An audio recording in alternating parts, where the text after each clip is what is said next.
Bonjour, c'est les Découvertes Libournaises. Cet après-midi, nous nous retrouvons avec la Chapelle du Carmel pour une exposition très originale autour du street artist avec 8 street artistes. C'est l'exposition Huis Clos. Je vous emmène.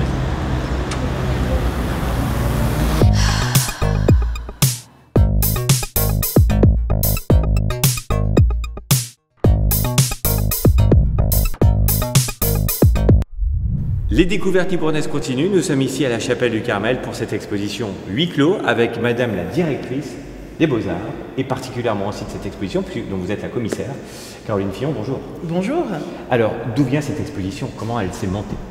Alors en fait, à la base, il y a une commande de la ville à un artiste qui est plutôt réputé dans le monde du street art, qui s'appelle Amo.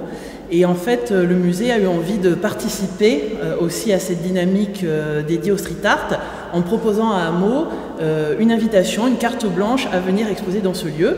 Et il a dit « Ok, mais je viens avec 7 copains » et on a dit « D'accord ».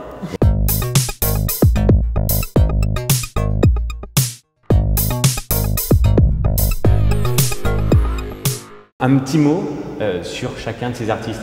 Ils sont totalement différents, mais ils sont réunis dans cet univers du street art que l'on commence à découvrir. Oui, totalement différents. Donc 8 artistes, 8 univers.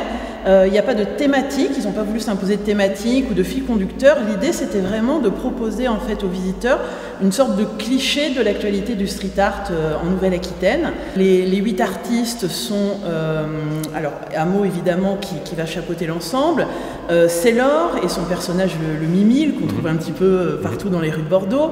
Il y a également Mika qui a réalisé l'affiche, Moka 187 et Monsieur Poulet derrière moi qui eux voilà, se définissent plus par en tout cas une inspiration liée à ce qu'on pourrait historiquement appeler le graphe, l'univers du graphe.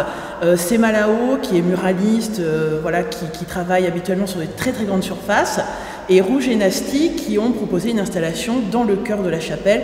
Donc vraiment 8 styles, 8 techniques très très différentes.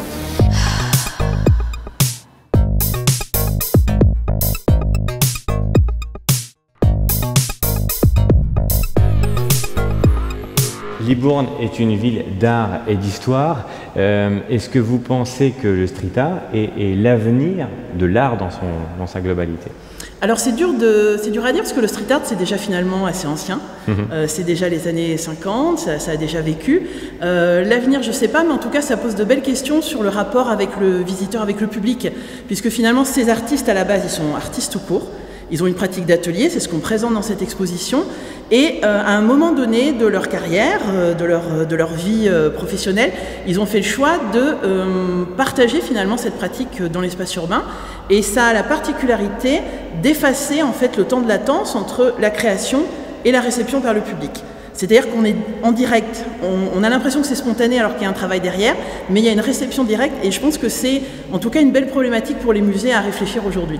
Bon, un grand bonheur de retrouver cette exposition pendant tout l'été ici à Libourne.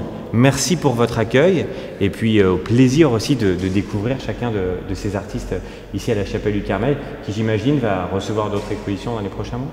Oui, on a une programmation assez dense et puis très variée aussi, c'est le but. Donc là on est plutôt dans l'art urbain. À l'automne on accueillera une exposition dédiée à Toulouse-Lautrec, une très belle expo.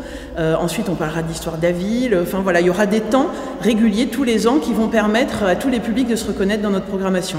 Caroline Fillon, merci pour votre accueil. Merci à vous.